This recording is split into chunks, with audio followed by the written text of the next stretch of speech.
Protesters face off with police after Cameroon's President Paul Biya won an 8th term on Monday. It happened in Cameroon under Paul Biya, a government silencing its own citizens in the name of order. And now, it's happening again, this time in Tanzania. Now to Tanzania, where police have imposed an evening curfew in the main city, Dar es Salaam, after protesters tore down banners supporting the president and burned a police station. Chaos erupted in various towns in Tanzania as the country held their presidential elections, marked by concerns from human rights groups alarmed over detention of opposition members. Internet connectivity was disrupted across the country shortly after hundreds of protesters set ablaze a rapid transport bus and a gas station. The streets of Dar es Salaam burn with anger. Sirens echo through the night. And a new generation is refusing to bow. CCM! Hatutaki! CCM! Hatutaki! CCM! A curfew has been declared, the internet cut off, and the people's voices drowned in tear gas. But in the heart of the storm, Africa's youth are reminding the continent that silence is no longer an option. Just when the world thought it was over, reports say protesters have stormed military barracks, pleading for the army to take control.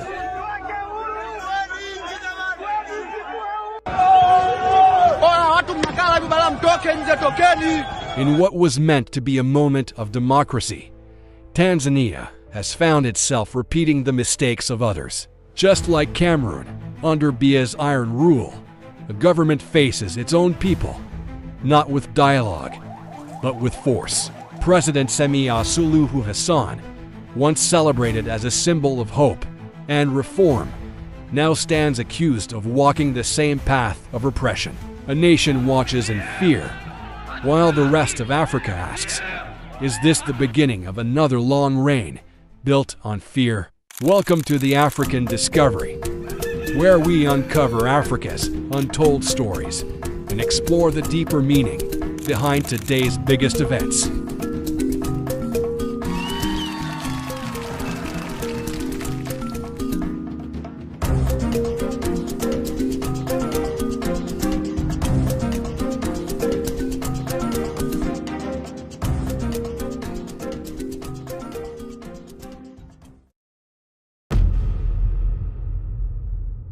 On what should have been a day of democracy, chaos unfolded across Tanzania. In Dar es Salaam, the beating heart of the nation, peaceful protests quickly turned violent. Demonstrators demanded electoral reforms and freedom of political expression. But instead of listening, Authorities answered with force. The police fired tear gas, protesters set vehicles ablaze, and hospitals began to overflow with the wounded. By nightfall, the government imposed a strict curfew, ordering citizens to remain indoors after 6 p.m. 2 people, a civilian and a police officer, were killed during election day demonstrations in Tanzania, with the state putting the city of Dar es Salaam under 6 p.m. curfew, following a tense election day marked by protests and unrest across many parts of the neighbor to the south. Dar es Salaam Special Zone Police Commander Jumanne Muliro did not specify, however, when the curfew is expected to be lifted. The message was clear. Dissent will not be tolerated. Even more chilling, the internet went dark. Net blocks confirmed a nationwide blackout, cutting Tanzanians off from the world and from one another. But when the light of truth is blocked, anger only burns brighter. As fear deepens, reports now claim that thousands of Tanzanians have gathered outside military barracks, pleading with soldiers to intervene. Sisi tunawapenda sana. We love our country. Tanzania ni nchi yetu, hatuna nchi nyingine. Kwa hiyo sisi hatuna shida kabisa na nchi yetu. Sisi tunatetea utekaji. The rumor, circulating across verified accounts on social media, suggests a desperate call for the army to take control. Whether true or not, the sentiment reveals something undeniable. A nation that no longer trusts its leaders to listen. To understand this eruption, we must rewind. President Samia Suluhu Hassan rose to power in 2021 after the death of John Magufuli. At first, she was hailed as a reformer, a leader who would restore free speech and reopen political space. But as the years passed, the optimism faded. Opposition figures were arrested, critics disappeared, and elections became predictable rituals of victory for the ruling CCM party, which has never lost a vote since independence. Using very repressive laws that are very vague, applying them differently to the opposition, to the citizens, to the journalists, just to keep them repressed. So with this human rights crisis, we are seeing silenced voices, we are seeing a repressed opposition, and we're seeing very little civic participation. Now, with the main opposition leader jailed on treason charges and his party boycotting the election, many Tanzanians feel the ballot has lost its meaning. Human rights groups call it a wave of terror. The government calls it maintaining peace. But peace built on fear is not peace. It's control. What's happening in Tanzania is more than a local dispute. It's the voice of a generation demanding dignity. Across Africa, young people are tired of recycled promises and leaders who rule until the end of time. And now, from Dar es Salaam to Yaoundé, they're drawing a line in the sand. Many observers are comparing President Suluhu's crackdown to that of Paul Biya in Cameroon. Both leaders face growing youth movements.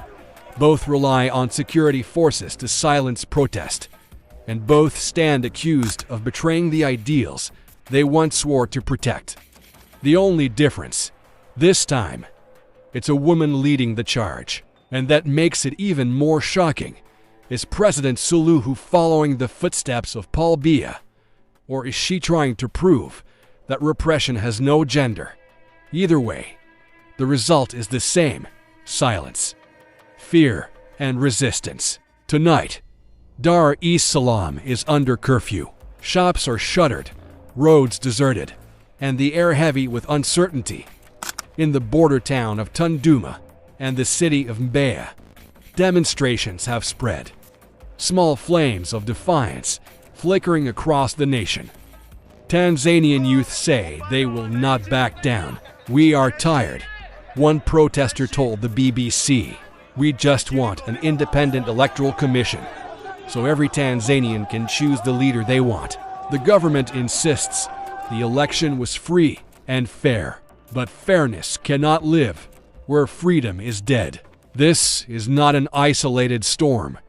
It's part of a continental awakening. From the protests in Senegal to the uprisings in Cameroon, Africa's Gen Z has become a force that refuses to be silenced. They are connected, fearless, and ready to challenge power, whether it wears a suit, a uniform, or a smile. And that connection terrifies those who still believe they can govern forever. What happens next depends on how far the government is willing to go and how long the people are willing to endure. If the curfew holds and the internet stays dark, Tanzania could descend into the same quiet fear that haunts other nations. But if the protests continue, and if the world is watching, this moment could mark a turning point. Perhaps, just perhaps, the youth of Africa are writing the next chapter of liberation. One protest, one voice, one tweet at a time. Tonight, Tanzania stands between fear and freedom. A president once praised as a reformer now risks being remembered as another ruler who chose control over courage. And, as we've seen in Cameroon, repression may silence the streets, but it cannot silence the spirit. Because in Africa today, the people are no longer waiting for change. They are becoming it.